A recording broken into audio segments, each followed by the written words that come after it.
Gabrielle has marked. But if you have any questions about her grading, do feel free to email either her or me, and I can, talk it over.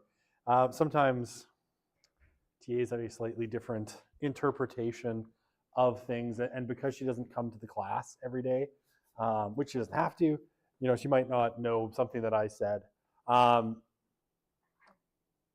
We had an instructive debate about whether you can use the word how in quantitative research. But I'm like, yes, you definitely can.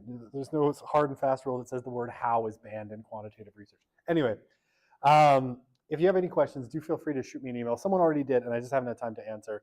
But today, between marking the rest of your major labs, having a meeting to explain how we're financing our project from now on, and hopefully sleeping, I will get to your emails if you have any questions. Okay, we are very excitingly down to brass tacks here. We are almost done with the course. So we have one more topic after this one. Today we are going to continue on topping. That's a freaking.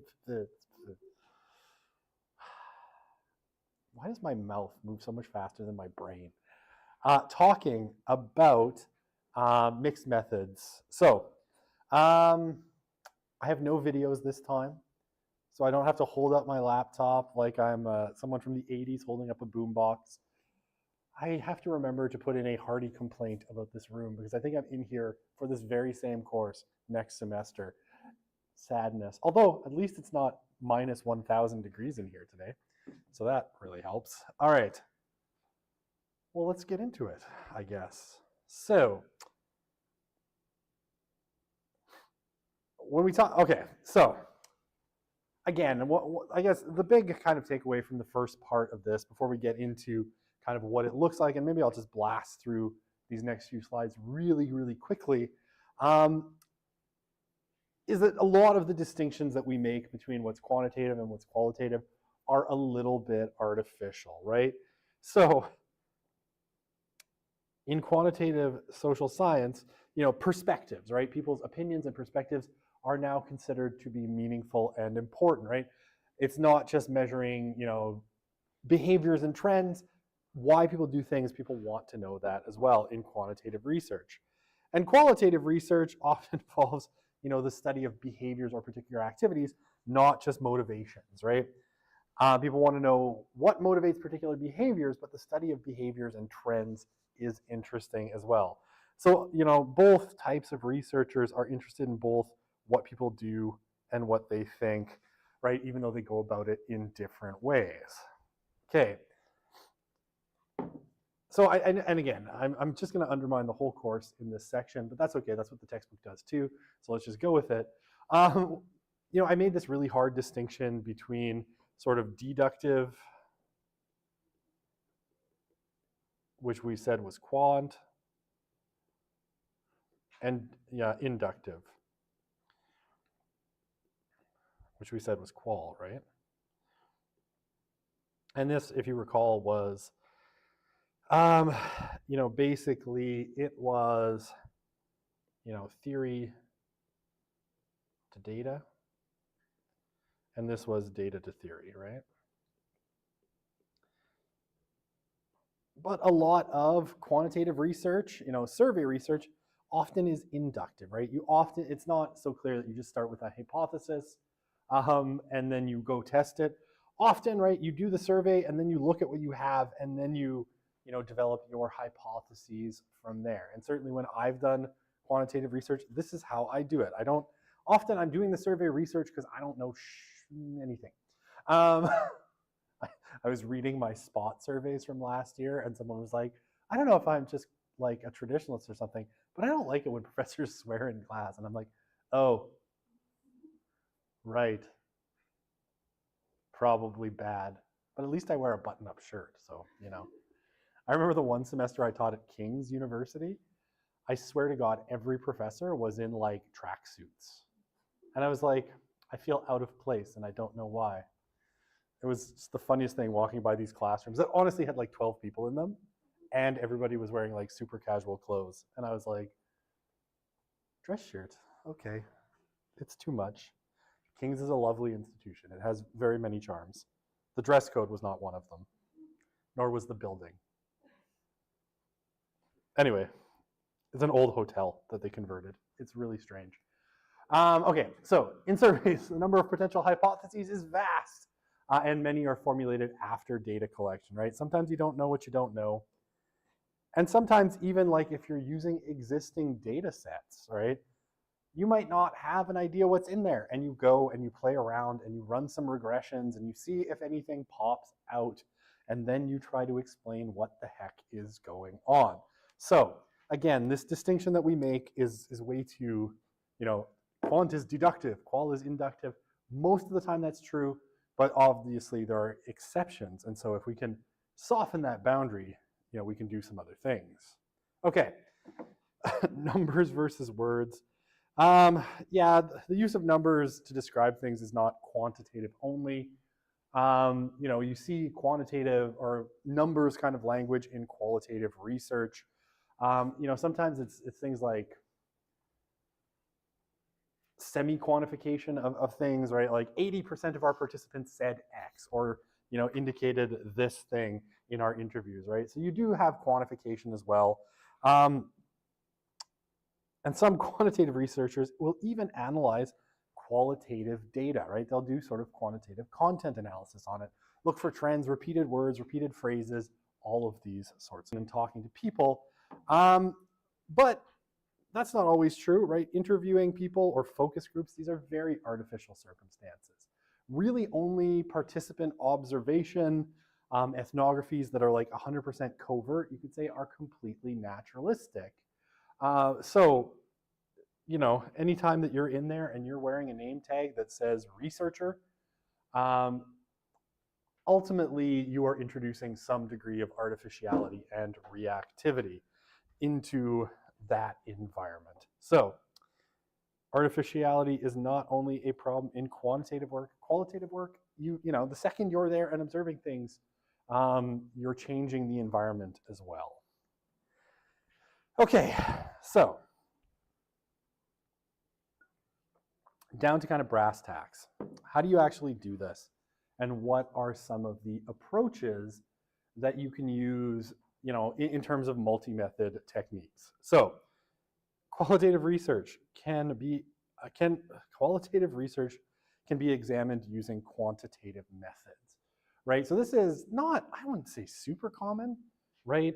But you could do things like, a meta-ethnography, and you see this reference, right? It can compare findings from different settings, contexts, not otherwise accessible to a single researcher, right? So you could grab a whole bunch of different research studies and do kind of content analysis of those studies in order to find what's in them, right? What if there were trends, patterns in things that were reported in interviews, right? Because if you come later, you can grab all of this data that's available and do sort of a quantitative approach, right? So obviously you need, there are some problems like reliability measures for coding, right? Not everybody in studies that weren't related to each other is going to have coded data the same. So it is not an easy task, but it's doable. So the bridge between these two is not insane. Okay, quantification in qualitative research, right? So a couple of things you can do. Thematic analysis, right? Which is basically you look, are there themes that recur, right? So if you were doing this, you would probably be doing some kind of content analysis, and you'd be looking at like transcripts of interviews, right? And you would be looking at things like how many times was the theme of, like, I don't know. Oh, do I have a furry example? Let's think of a furry example. What kind of themes might you find in a study of furries, right? I don't know, let's say love of stuffed animals, right? So let's go nice and clean and safe so I can take the explicit rating off my YouTube channel for today. I may have sworn a lot in sociology of religion today because we were talking about some really weird data. Men are becoming more religious than women, and I believe I said on several occasions, I don't know what the fuck this means, because it's really confusing. And it's never been the case. Anyway, furries, right? So they like cuddly things or stuffed animals. And you would code every statement, right, that was about stuffed animals or cuddliness or softness or whatever, right? So you have this implicit quantification to determine, the prominence of certain themes rather than others, right? So you might compare stuffed stuff and stuffed stuff. God, I'm having a good word day. Let's say like fetishes. I won't say which ones, right? And you could be like, yeah, 80% of participants said it was all about, cuddly things and loving animals and that stuff, versus, the 20% which said it was all some kind of weird fetish about something. Okay. You'll often see this, in a lot of qualitative research.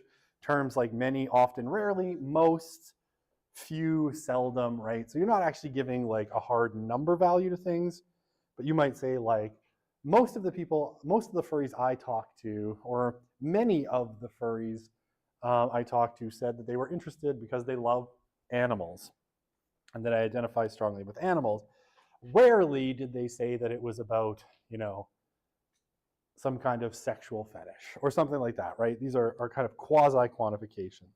Okay, and then combating anecdotalism through limited quantification, using actual numbers to counter criticisms that qualitative data is too anecdotal, and do nothing to indicate the extent to which certain beliefs or behaviors occur, right? So if you say like, we did 50 interviews and 70% said this, right? That's a way of saying like, okay, there's something more kind of objective in the analysis we're doing of quantitative or of qualitative data.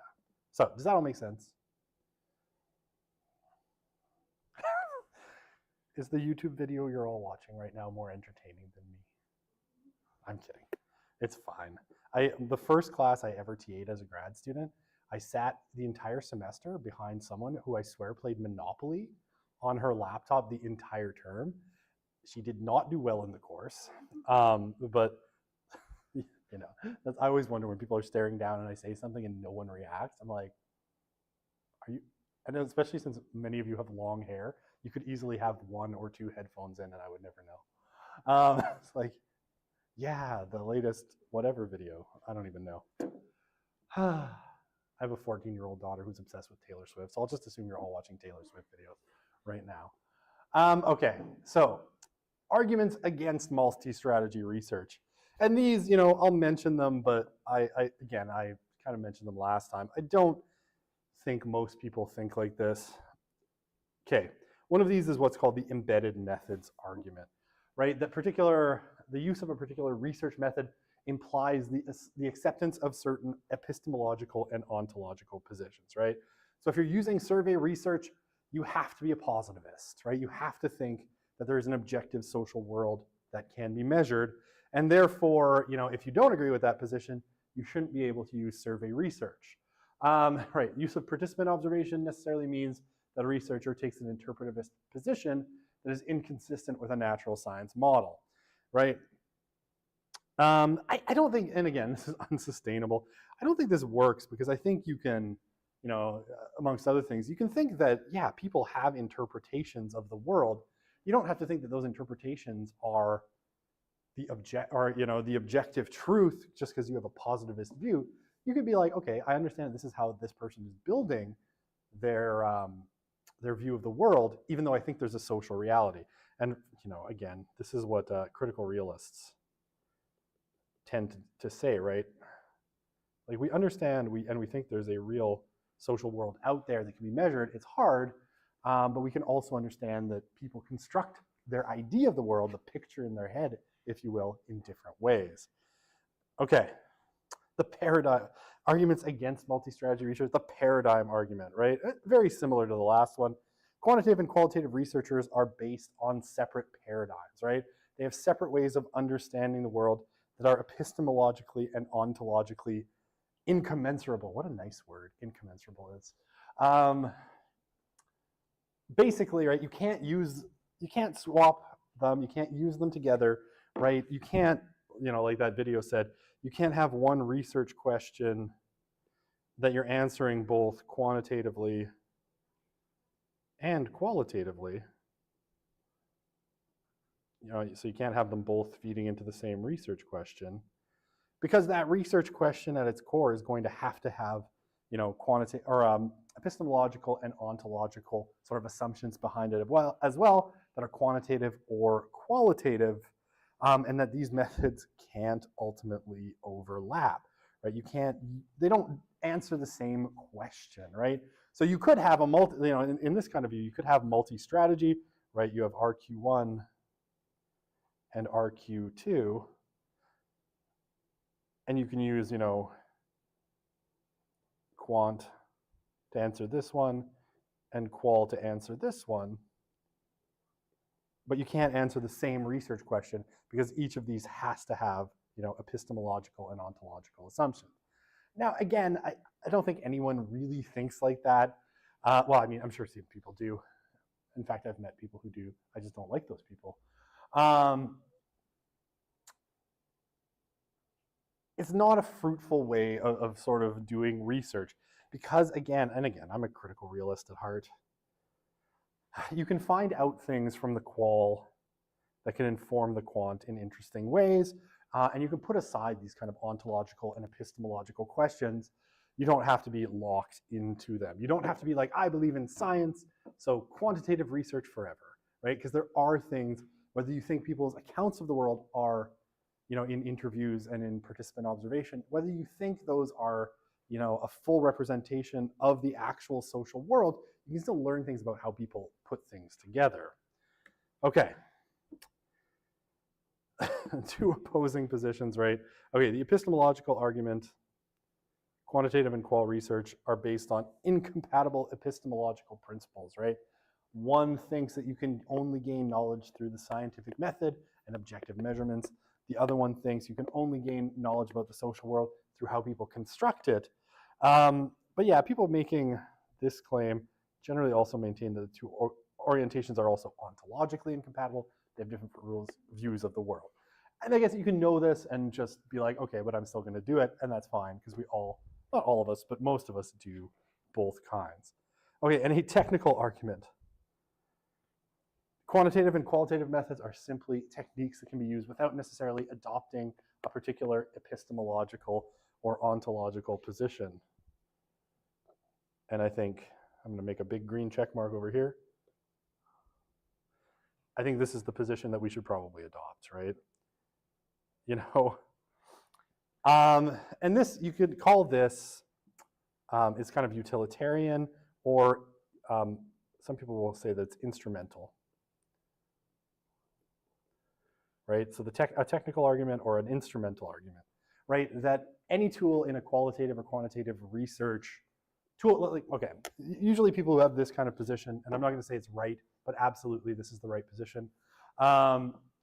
Think of these rather than being like these locked in things, they're tools, right? They're tools for understanding the social world in the great big toolbox of sociology. And you can pick up the most useful tool. So your selection of your method is a decision about which window you want to look through, right? Each of these is a window or each is a tool. You pick them based on what social problem you want to try and learn about or social situation you want to learn about, which window you want to look through, because ultimately, oh, this is a really mixed metaphor. I have too many metaphors going on. But right, they're just tools in a toolbox. I prefer tools in a toolbox to windows. They're just tools that you can use to find out different things about different aspects of the social world. And I think this is ultimately the most fruitful way of thinking about mixed methods, because, all these other paths being like, no, never the twain shall meet, is just not that fruitful. And it cuts you off from, asking certain kind of questions that might enrich your studies overall. Okay. I'm just going to check something here. I lost my mouse. Where are we? How many? Okay. Time. 24. 2, 3, 4. Blank. 5, 6, 7. I have a blank slide in there, which I'm pretty sure means I wrote something in that space last year. Okay, so Hammersley has 3 proposed approaches to multi-strategy research. These are different ways that you can think of the process of doing it. Okay, so triangulation, right? So again, triangulation is a metaphor from like radio signal kind of science. basically, if you had someone doing, this is a radio transmitter. If you have receivers at 3 points, you should be able to calculate where that radio signal is coming from. That's not germane, but that's what triangulation means. So the more you know. Okay. So what do we mean by triangulation when we talk about mixed methods? Typically, use of quantitative research to corroborate qualitative findings and vice versa, right? So basically, let's say you start with a survey, right? So you start with your survey.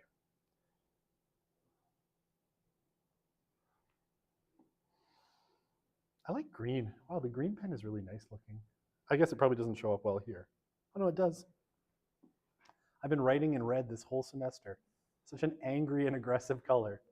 And you're probably like, wow, this professor's angry and aggressive. And I could have been writing in green. How nice. Okay, so survey, right? You find out something in your survey, right?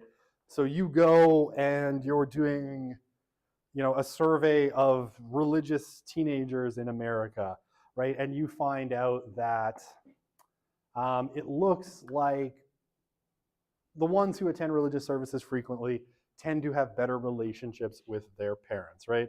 So this is actually a finding of the National Study of Youth and Religion, sorry. Better relationships.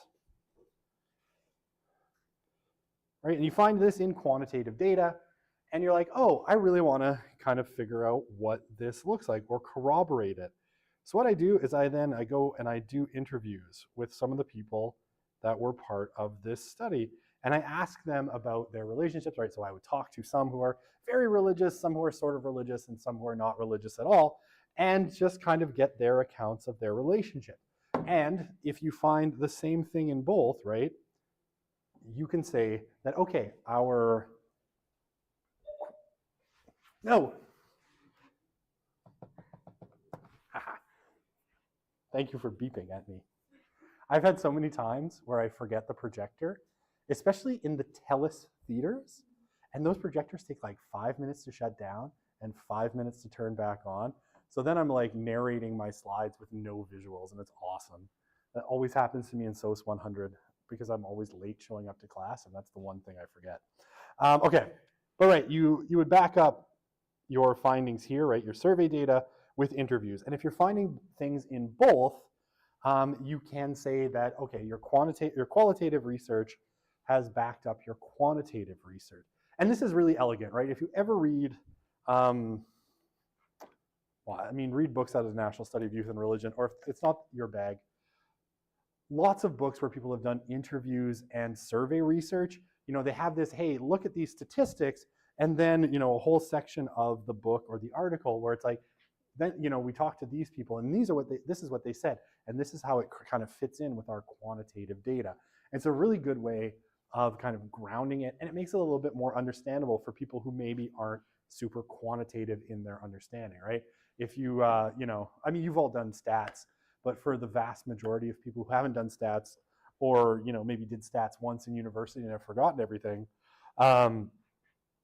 it's a really nice way to kind of ground things down and make it really comprehensible for people, because you're like, here's a bunch of numbers on a table and also quotes from people. And the quotes from people will often kind of sit really well. Okay, so you can do it that direction. But you can also do it the other direction, right? You can also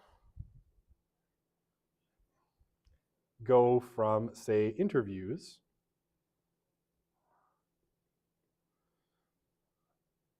to surveys, right? So let's say you're seeing something, you're doing a study, and you do 30, 40, whatever, a ton of interviews. And you find something that you think is really interesting, right? I'm trying to think what would be really interesting that you could find in, in an interview. Nothing. Interviews are, no, I'm kidding.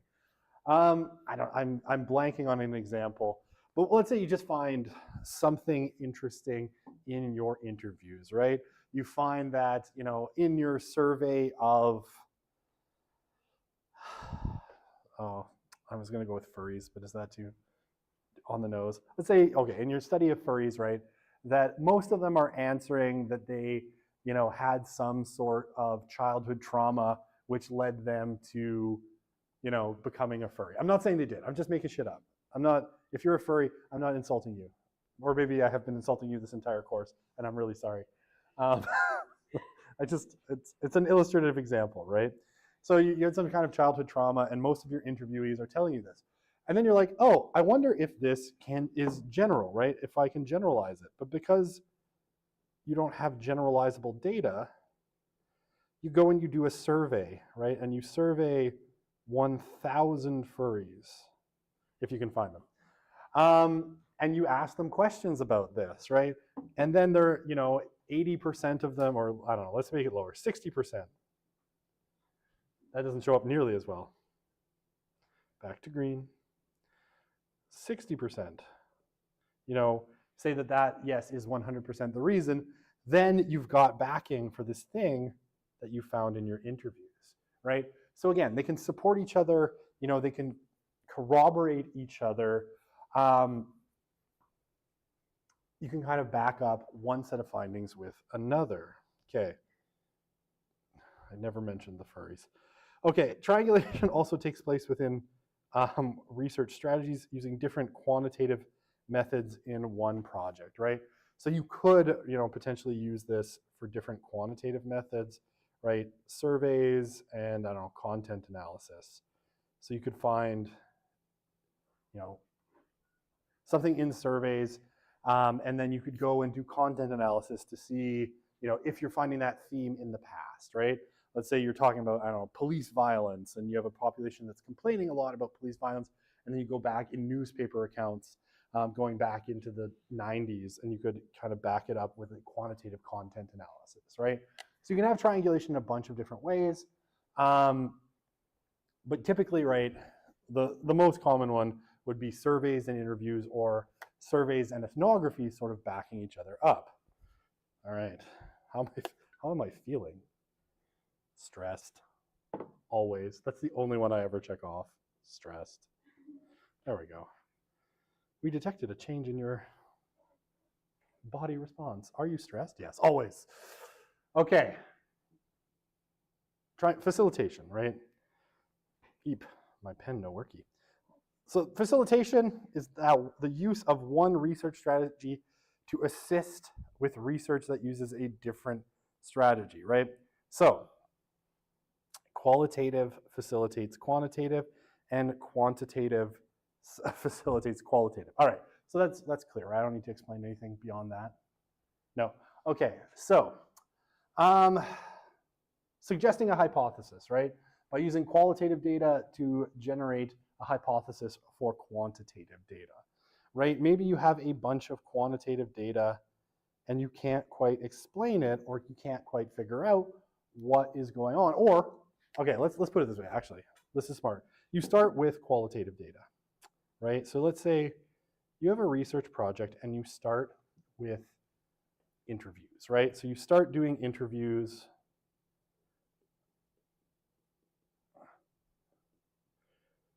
And you find a theme, right? You find something that you think is going on. That can become your hypothesis, right? So from your interviews, you come up with a hypothesis of what you think is going on, and then you actually design your survey to test that particular hypothesis, right? So you find out something in your interviews that you think is interesting, and then you, bless you, that's like a 3-second lag. I think I'm doing better than normal. I heard the sneeze, I processed the sneeze, I said the bless you. Okay. Right, so it can suggest a hypothesis, right? Okay. You can use it to, aiding in measurement, right? And basically, typically this looks like, I'm gonna erase my stuff again. Goodbye. Okay, I should have just hit the erase all button. Okay, now I'm back. I broke it. I really broke it. Help. I'm back. I have no idea what's happening right now, but it's awesome. Okay, aiding in measurement, right? So, again, this you would typically, again, qualitative data to design questionnaire items, right? Or it can go the other way too. So you are doing your typically a pilot study, right? You would do a pilot study, and again, you find out like interesting things that you then want to say, are these generalizable, right? Are these generalizable themes within the whole population? And you design specific questions to measure that thing, right? So if you want to know about anxiety and you find that anxiety, people are saying that what makes them anxious is, deadlines in school, right? Okay, so then you would design questions asking about, university deadlines, right? Or if they say, it's rambly professors that they can't understand and they don't know what's going on, right? You design questions around that. So that's so it can aid in measurement.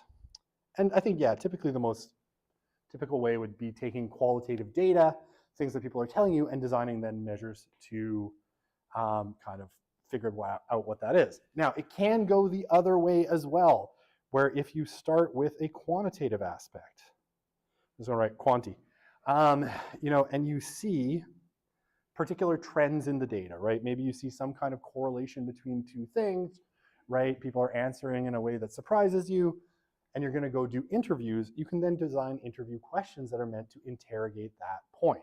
So, this is facilitating each other, right? It's telling you maybe, your qualitative is asking you what to design for questions for quantitative, or your quantitative is telling you what kind of questions you need to ask in interviews, right?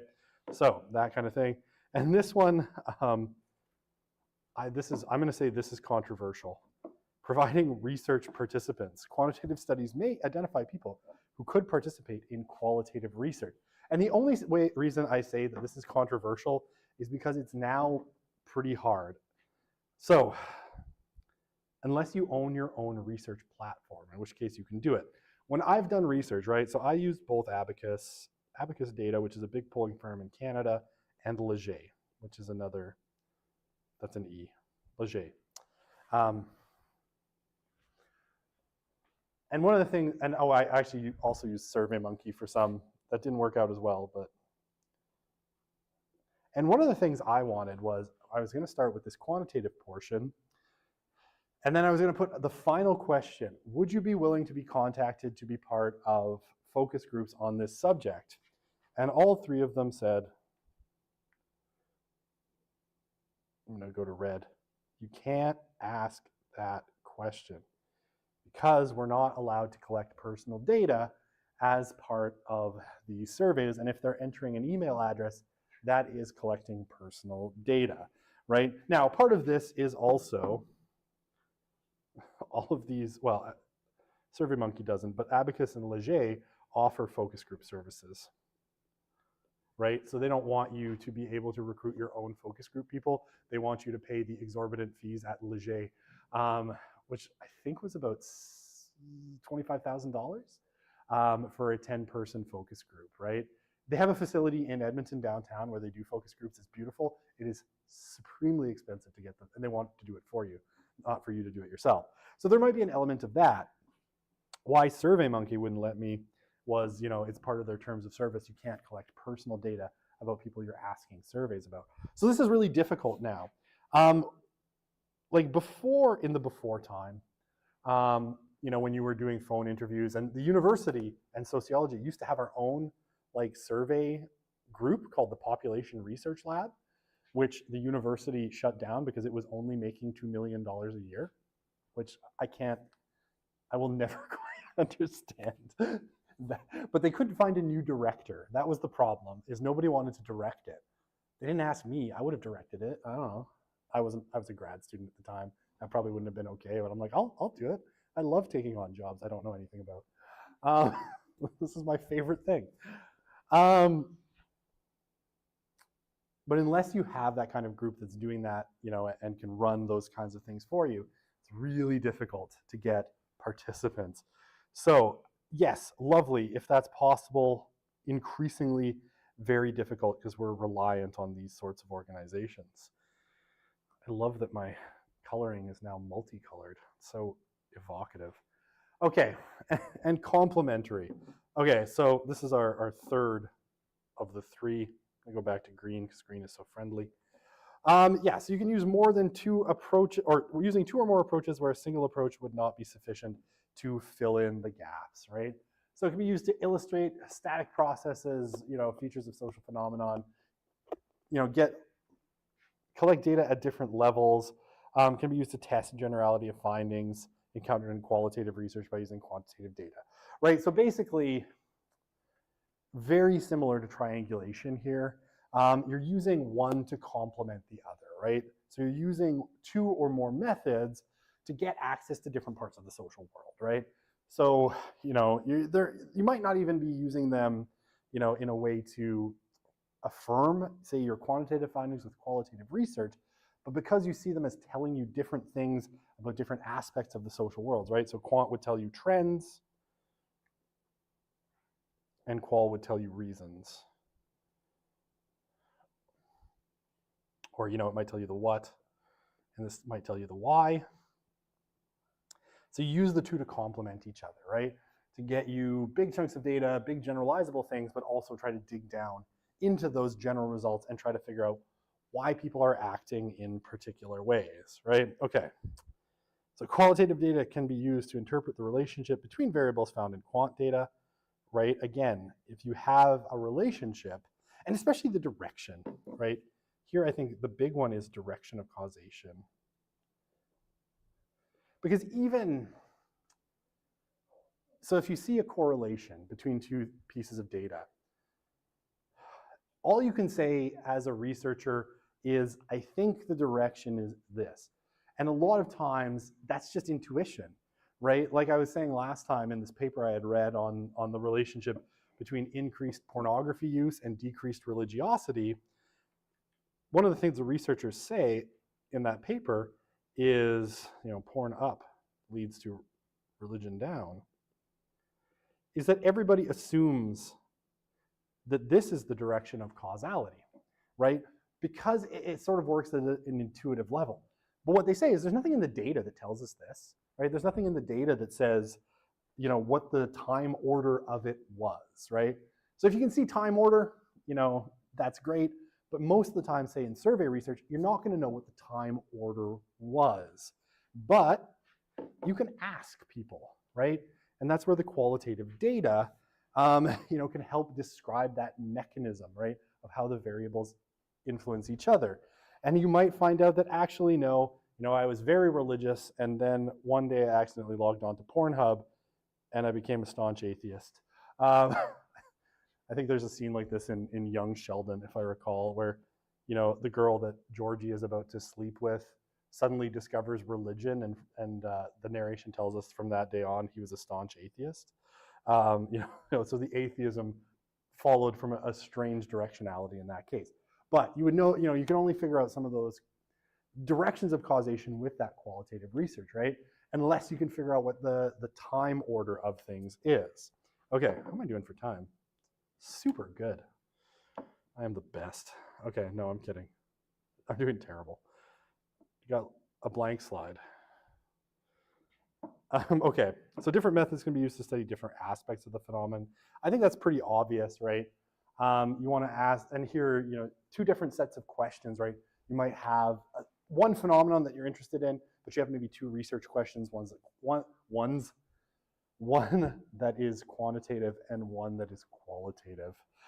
Sorry, it made me think of when I used to work in rental, like car rental, which is a deep and abiding trauma in my life. And I remember one time someone coming in, and for whatever reason, I didn't care for the way this person was speaking to me, so I made fun of them. They said, "Yous did this." And I'm like, "We's did?" That was mean. I was not a good person back then, nor am I a good person now. So it kind of works out in that way. But when I said ones, it made me think of that moment for some reason. I can still picture the rental location and the deep trauma, and I'm right back there right now. This is just the void. Stare too long into the void, and the void begins to stare back into you, as Nietzsche said. Okay, so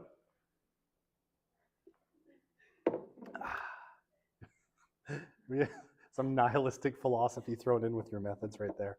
Okay, filling in the gaps. Wow, this is such a sunny slide. Okay. Filling in the gaps. When the researcher can't rely on either quantitative or qualitative methods alone, you can go with a multi strategy, right, or a multiple method strategy.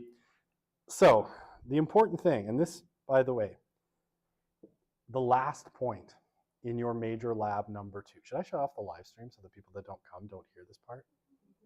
No, I'm kidding. I wouldn't do that. It's mean. I offer it as a service, so I can't take it away. The last part, much of your grade for that portion of the second lab hinges on this particular point. What order are you going to do your multiple methods in, right? Because that part of the second major lab, you have to propose how you would add, because you're doing qualitative, how would you add a quantitative element to this? Okay, so what is your principal method of gathering data? Is it qualitative or quantitative, right? Now you could say they're both equal, right? That this is a, you're doing both, but you're still going to have to probably decide which one you do first. I suppose you can say you're going to do them at the same time and sort of independently of each other, though I don't think that is the best way of going about things, right? So let's say that you say you're going to do your interviews. You're going to do interviews as a pilot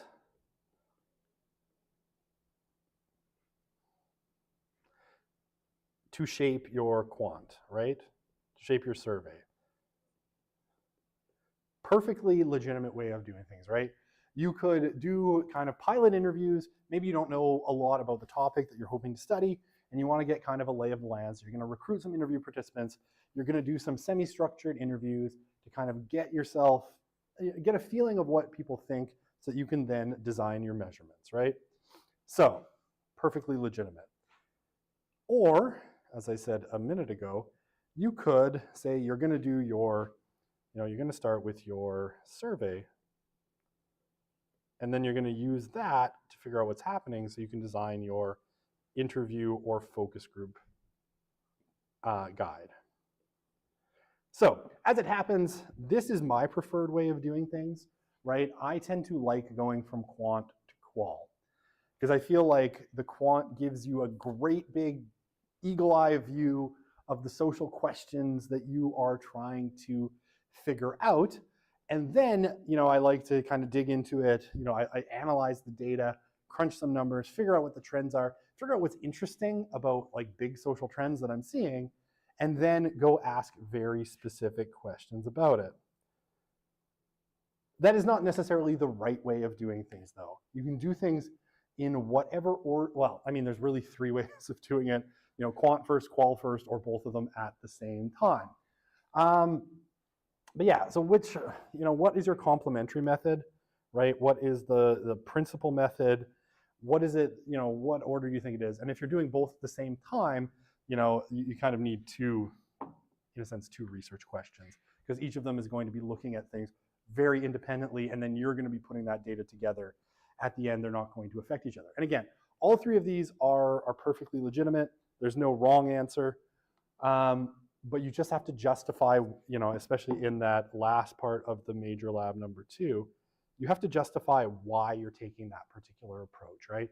And if you went and wrote a proposal to SHRC or for a Killam grant or whatever, why you should get money to do this, you would want to justify, hey, I'm going to start here. So I learned X, Y, Z about this.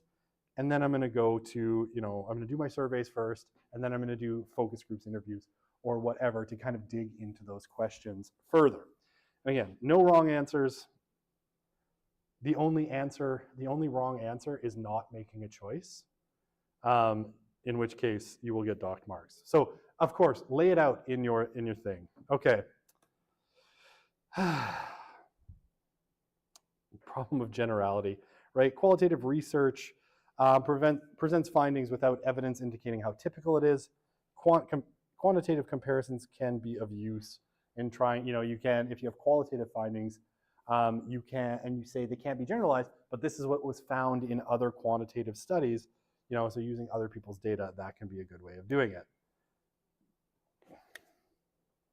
I have one more slide. I'm going to just like power through, and then we'll be done with this. And next week we will start on analyzing social data, which is our last, or qualitative data, and that'll be fun. Okay, qualitative data might be useful in interpreting the relationship between variables. I already talked about that, so that makes sense. And yeah, sometimes it can be useful for finding an intervening variable or that thing that's causing a spurious relationship.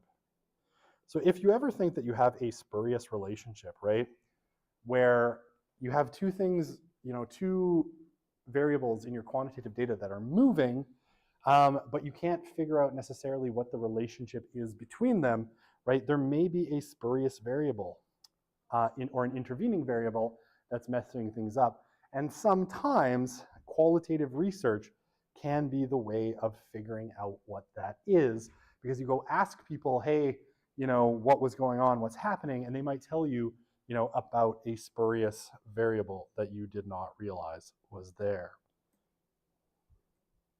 Конце конца. That means it's over in Russian. That's the end of this, not the course. We have one more unit. You have to come back next week. I'm sorry. You're like, I hate you so much. Why are you doing this to me? I have one more unit. But we'll power through it and maybe end the course early, probably, perhaps.